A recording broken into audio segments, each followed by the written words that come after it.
Wahid Itsnain Thalatha. Assalamualaikum warahmatullahi wabarakatuh. Apa kabar teman-teman semuanya? Balik lagi seperti biasa dong ya. Kalau udah lihat ada opening seperti itu tadi, berarti kita balik lagi ke Podcast Insight. Barengan sama saya Sahil Mulahela. Di sini kita bakalan ngobrolin segala sesuatu tentang kehidupan. Pokoknya apapun tentang kehidupan kita bahas, kita kupas tuntas secara seru. Tapi ingat, kalau ada perbedaan pendapat jangan apa? Pinter, jangan baper. Oke. Nah, hari ini ada segala sesuatu yang pengen kita obrolin tentang kehidupan. Pokoknya yang jelas di sini teman-teman diminta untuk buka hati, buka pikiran, karena nanti ilmu bisa datang kalau kita buka hati dan juga pikiran. Dan hari ini bawaannya tuh semangat banget. Kenapa? Karena wangi surga tuh kecium. Ya salah. Karena di studio ini udah kedatangan sosok yang adem bener ya, udah kayak ubin masjid. Kan adem kan. Kita kedatangan Habib Hussein Ja'far Al-Hadar. Assalamualaikum, Bib. Waalaikumsalam. Gimana? Wah, ini Ana selama ini selalu ngeliat antum nih di sosial media, ya kan? Iya. Ada di Instagram, di YouTube, Twitter. Wah, pokoknya di mana-mana bertebaran gitu kan. Sosoknya emang beda gitu daripada yang lain kan.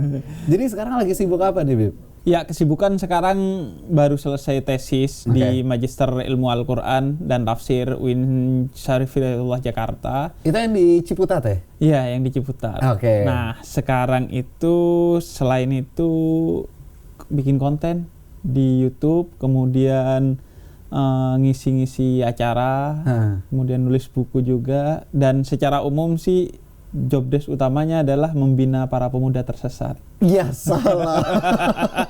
Para pemuda tersesat, jadi sekarang dibina sama Habib ya. Iya, jadi itu apa sebutan buat teman-teman yang dengerin konten saya di YouTube, di media sosial gitu. Nah, Beb, boleh diceritain nggak nih? Mungkin teman-teman kan selama ini penasaran.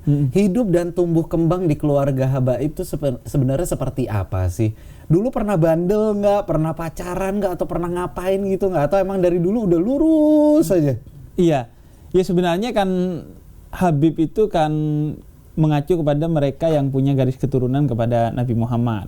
Sebutannya ada yang menyebutnya Sayyid dan lain sebagainya kan. Nah, di dalamnya sih beragam sih. Nggak semua pendakwah gitu. Ada misalnya Ahmad Albar yang penyanyi, yang rocker gitu. Ada macam-macam lah Habib itu sendiri. Nah, saya kebetulan agak tegak lurus nih. Jadi jalurnya pendakwah. Karena memang dari awal dulu pesantren, madrasah, kemudian kuliah juga di jurusan agama. Jadi masih sesuai lah sama ininya, sama garis keturunannya jadi pendakwah. Cuman kalau dibilang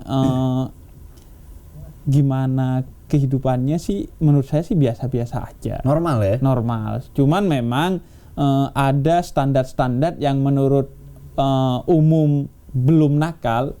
Itu kalau nempel ke kita itu hitungannya sudah nakal gitu. Oke. Contohnya gini. Dulu saya SMP kan masuk siang. Masuknya tuh siang. Otomatis sholat asar di sekolah. Nah, kalau saya yang nggak sholat asar itu kayaknya dosa banget gitu. Wah, dihujat, gimana Habib kok nggak sholat asar di sekolah gitu. Wah, Habib kok begini, Habib kok begitu gitu. Tapi giliran dia nggak sholat kayak nggak dosa gitu. Kayak santai gitu, woles gitu. Kayak sholatnya cuman untuk Habib gitu kayaknya. Makanya ya itu hal-hal seperti itu sih. Jadi kayak pacaran, Habib masa pacaran sih gitu. Padahal ya nggak juga gitu, Pak. Ya pacaran juga gitu, sesuatu yang nakal-nakal gitu bagian lah dari kehidupan kita. Dan ya, lagian manusiawi gitu ya, manusiawi. Dan lagian kita saat kecil tuh ya nggak begitu ngerti juga sih soal awas kamu Habib gitu, bahwa kamu keturunan Nabi. Kita dikasih pengertian tentang itu gitu oleh ayah dan ibu. Tapi ya nggak merasa emang kenapa gitu kalau Habib udah gitu. Jadi jalani aja. Cuman memang masyarakat khususnya biasanya kalau yang lebih tua tuh nganggep wah ini Habib gitu. Sosok ya, ada figur di situ. Tapi adil sih. Kita juga dapat privilege juga gitu. Misalnya orang tua teman kita gitu sangat menghormati kita. Padahal teman kita nih ngeplak-ngeplak kepala kita gitu. Kurang ajar tuh temen.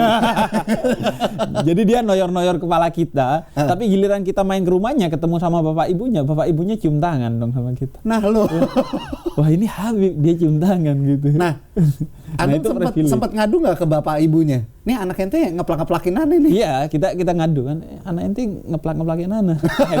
akhirnya tempeleng dia.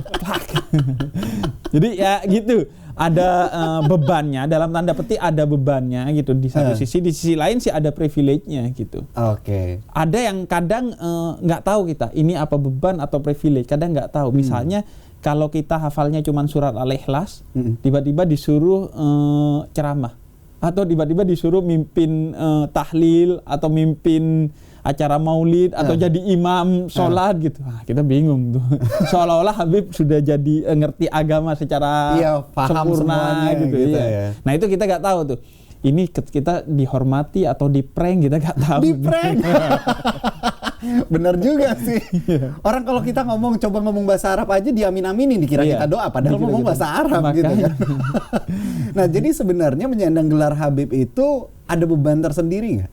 Tergantung setiap orangnya sih. Kalau dia merasa itu beban, maka akan menjadi beban gitu. Kalau atau sebaliknya, kalau merasa itu privilege, dia akan menjalani itu sebagai sebuah privilege gitu. Bahkan sebagian teman-temanku gitu, misalnya waktu udah di pesantren gitu, yang menganggap itu privilege, seolah-olah bisa bersikap seenaknya gitu kepada teman-teman lain yang bukan Habib gitu. Tapi kalau saya sendiri sih ya menjalani ini sebagai ini bukan beban tapi tanggung jawab gitu. Tanggung jawab gitu, bahwa ya minimal kalau nggak jadi pendakwah ya minimal nggak banget lah. Iya. Jadi ini jadi tanggung jawab sih melihatnya. Jadi ya gila nih orang ngelihat kita nih amazing gitu. Kita ya harus ya nggak bengkok-bengkok banget lah dari ekspektasi orang terhadap kita gitu.